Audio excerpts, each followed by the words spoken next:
মুসলমান ভাই বাবাজি, আমার বলার উদ্দেশ্য এতটুকু রে বাবা। আমি দুটো উদ্দেশ্য এই ঘটনাটা টেনে নিয়ে আসলাম। ওরে মুসলমান দরদি, আজকে বাবাজি তারা চাচ্ছে বাবা আজকে দেশ থেকে বাবাজি আমাদেরকে হটিয়ে দেবে। আমি আপনাদেরকে বলবো মুসলমান দরদি, আমার আল্লাহ রব্বুল আলামিন কোরআনের ভিতরে কি বলে শুনে নিন।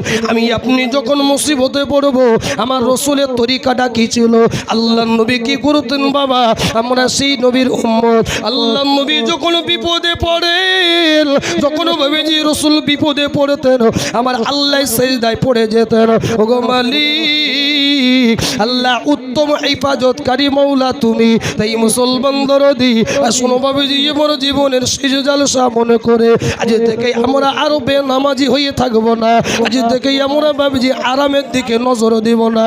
আজ থেকেই আমরা বাবা দলাদলি ভাগাভাগি না করে বাবা এক আল্লাহর দিকে আসবো।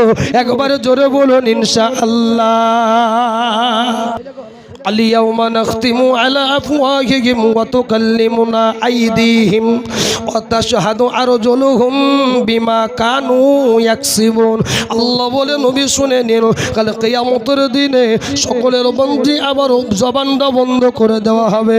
আরে মুসলমান দরদি, বক্তা বলুন শ্রোতা বলুন বাবুজি, অনেকে 5 ঘন্টা ধরে আলোচনা করার ক্ষমতা আছে, কাল কিয়ামতের দিনে জবানখানি বন্ধ করে দিবে। হাত বলবে, পা বলবে মালিক। আল্লাহ মজ্জমপুর বাগান পাড়াই মসজিদে আল্লাহ প্রতিনিয়ত 5 বার হেঁটে এই পা দিয়ে গিয়েছিল।